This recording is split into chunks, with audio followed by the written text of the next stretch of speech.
2017. Oke, apa rasanya ketika pertama kali bersyahadat disaksikan oleh beberapa orang di depan Ustadz?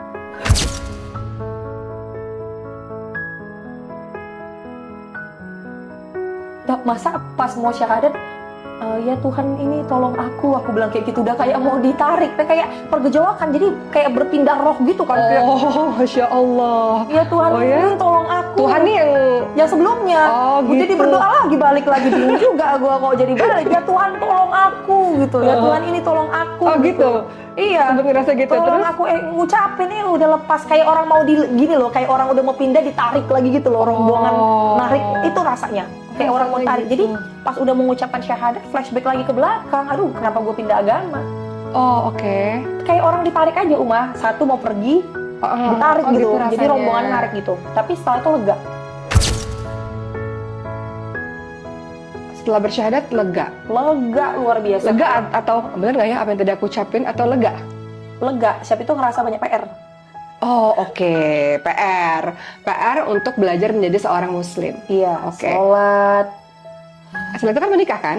Setelah itu 2 harinya lagi langsung menikah. Oke, nah setelah itu mungkin akan berkonsentrasi kepada pernikahan ya. Mungkin mau konsentrasi kepada gimana belajar menjadi seorang muslim pada saat itu. Apa sih yang paling susah menjadi seorang muslim tuh? Aturan yang mana yang susah?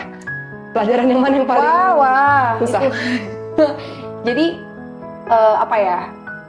Yang paling susah itu loh, rutinitasnya itu banyak banget. Rutinitasnya apa? Rutinitas aku dulu sebenarnya udah dari dulu, Uma.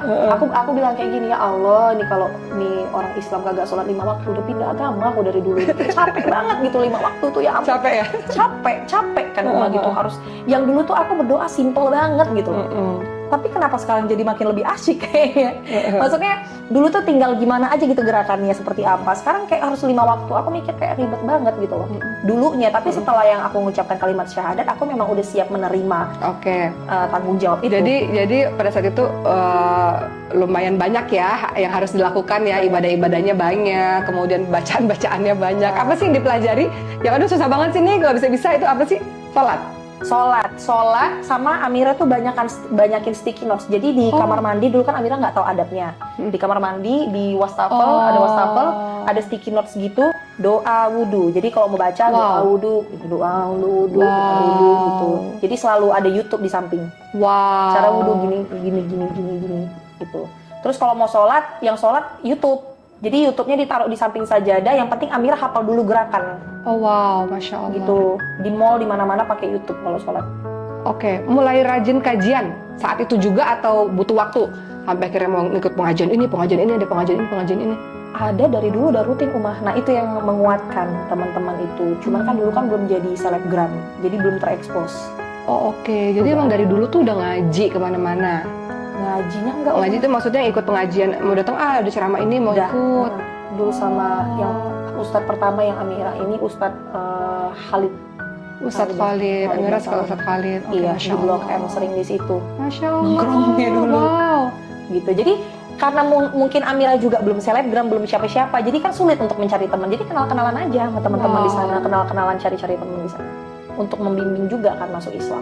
Butuh banyak informasi pada saat itu, susah. Oh jadi itu adalah perjuangan untuk belajar banget. Iya, cari teman. Udah kayak ini aja MLM. Udah kayak berbisnis gitu loh. Jadi gimana ini gue harus datang ke sini cari teman nih. Jaringannya yang mana gitu. Wow, nggak ikut gabung ke lembaga, kan ada lembaga atau apa sih namanya komunitas mu'alaf nggak cari ke situ supaya bisa satu server lah istilahnya sama-sama baru belajar gitu.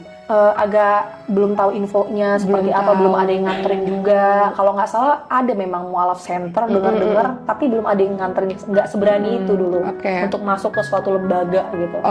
Kan yang namanya mu'alaf ini istilahnya anak TK lah istilahnya ya, maksudnya baru belajar banget.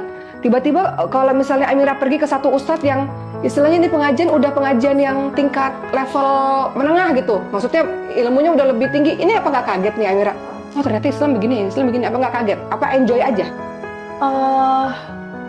Nggak tahu ya Uma, jadi yang Amira kejar itu bukan hanya pelajaran, tapi ambience-nya itu loh, di sekeliling-sekeliling, alhamdulillah orang yang ingin menuntut ilmu, soleh, kayak adem aja gitu. Amira ngejar itu dulu, kadang-kadang pun belum paham kan.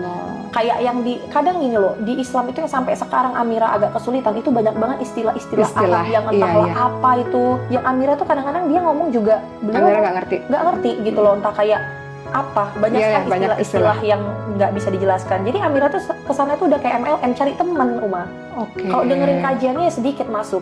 Cuman menurut Amira, Masya Allah. karena Amira kemarin itu langsung ke Ustadz Khalid Basalamah, tidak terlalu ini sih. Beliau kalau ceramah itu gampang banget dimengerti, meskipun Simpel pelajarannya bahasanya. kata orang agak berat, tapi gampang banget dimengerti. Nyaman Oke, sekali Masya dengerin Allah. beliau tuh. Oke. Jadi akhirnya Amira sampai hari ini tuh masih terus berjuang untuk belajar. Sholat sekarang udah bisa? Udah dong? Alhamdulillah. Udah bisa. Masya Allah. Belajar Quran udah progres lah ya, udah Progres. bertahun-tahun Insya ya. Allah, insya Allah. Nah, kemarin kan sempat viral di mana Amira itu menyiapkan kain kafan.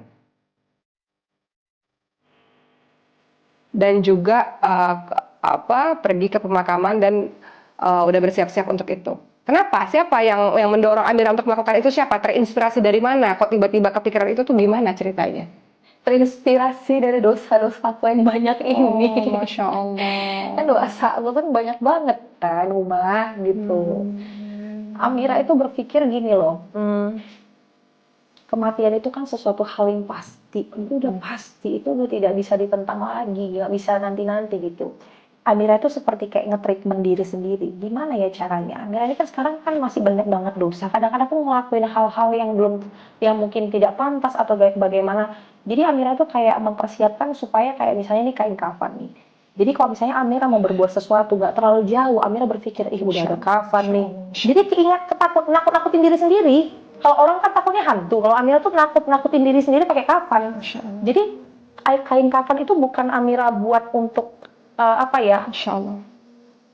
kayak gue mau mati besok, enggak Uma. Jadi semakin ada kain kafan itu Amira semakin bersemangat. Hari ini mungkin hari terakhir, akan aku pergunakan sebaik-baiknya. Masya Allah. Terus kalau misalnya Amira mau berbuat dosa ini, misalnya pengen gibah buka-buka aib orang gitu, udah ada kafan, ya udahlah gitu loh, nggak terlalu jauh beloknya sampai ke sana disebar-sebarin, contoh seperti itu. Ataupun kalau misalnya Amira mau sombong, ingat ya udah nanti toh juga mau pakai ini gitu. Ngingatin diri sendiri aja, kalau pengen takut Amira tuh. Sampai menyiapkan pemakaman juga itu semata-mata untuk membatasi diri, ngingetin diri. Iya, Uma.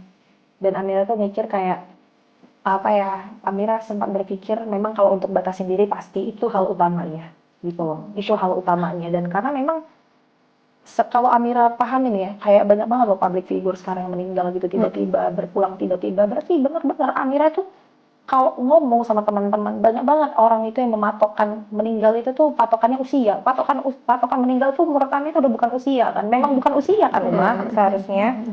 Ya memang bisa meninggal kapan aja, jadi bersiaplah gitu loh. Jadi menurut Amira itu bukan sesuatu yang mengagumkan atau sesuatu yang luar biasa, itu sesuatu yang memang harusnya kita persiapkan gitu. Iya, memang wajar kan sebenarnya kita mempersiapkan, maksudnya ya kita rumah aja kita persiapkan dong, rumah itu apalagi untuk yang ini ya, kita kan pengen, apalagi nanti Amira tuh pengen ketika nanti Amira wafat, orang-orang tuh jangan malah ada yang terbebanin ya, memang sih nggak terbebanin, cuman mungkin ya lebih bisa maksimal untuk waktunya mendekap Amira, mungkin aku nggak paham, atau mungkin mendoakan Amira gitu daripada sibuk cari pemakaman. Jadi lebih santai aja orang-orang sekeliling. Nggak mau merepotkan. Nggak mau Amira tuh merepotkan. Oke. Amira ngeliat diri Amira yang sekarang gimana sih, dari seorang anak yang ada di Medan yang sering banget pergi berhari-hari gitu ya, ketika ayahnya nggak ada gitu kan. So, kemudian akhirnya Amira mulai belajar mengenal Islam, akhirnya menikah, kemudian Allah kasih ujian, menikahnya juga harus berakhir gitu, sampai sekarang Amira hijrahnya juga nggak mudah ya, dengan belajar yang luar biasa. Proses belajar kan juga nggak mudah ya Amira ya. Kemudian Amira jatuh bangun, Amira pernah punya bisnis yang sangat luar biasa, kemudian akhirnya Amira ninggalin bisnis, mau dapetin bisnis yang dengan jalan yang lebih baik, lebih halal gitu. Sampai sekarang Amira ngeliat diri Amira, sebagian masyarakat mengenal Amira sekarang ngeliat diri Amira tuh apa sih? Apa sih yang Allah kasih? Apa sih dari perjalanan hidup ini? Allah tuh lagi ngajarin apa sih sama aku sampai aku kok sekarang jadi aku yang sekarang gitu? Apa sih? Pertama kali lagi ditanyain, nggak tahu Amira tuh, kayak bingung kok bisa Amira kayak gini ya, sampai ada di titik ini. Yang paling amazed tuh kok bisa pakai hijab gitu. Amira nggak pernah kebayang loh, Oma, bahkan akan sampai di sini. Karena Amira nggak sesuka itu sebenarnya sama hijab, karena panas kan, maksudnya ribet, panas. Dulu Amira ngelihat kok cantiknya tidak bisa terekspos, tapi kenapa Amira tuh sekarang ada di titik ini, Amira pun nggak tahu mah kenapa bisa seperti ini. Nggak pernah terbayangkan sedikit pun bisa ada di titik ini. Jadi orang Islam, nggak pernah. Punya pergaulan yang seperti pergaulan yang sekarang. Iya, nggak pernah, Uma. Tidak pernah, sedikit. Nggak Oke. ada di masa depan, di cita-cita dari dulu tuh nggak pernah. Apa bayangan Amira, kehidupan Amira yang akan datang? Apa yang akan terjadi pada diri seorang Amira? Amira ngeliat diri Amira itu akan seperti apa ke depannya? Insya Allah lebih baik ya. Amira lagi pengen belajar apa atau pengen menggapai apa sih saat ini? Lagi pengen ngejar apa? Lagi pengen apa sekarang? Apa yang mau didapetin sama Amira saat ini? Kalau untuk bisnis, Hah? pastinya ya pengen supaya banyak yang lebih memperkerjakan lebih banyak orang lagi. Terus banyak ilmu-ilmu agama yang pengen Amira jalanin. Kayak Amira pengen bisa ngaji, Uma, pengen banget. Tapi ya karena sekarang disibukkan sama dunia, kadang-kadang sibuk ada acara ini gitu-gitu, kadang-kadang susah untuk meluangkan waktu. Terus pengen apa ya? Pengen nikah.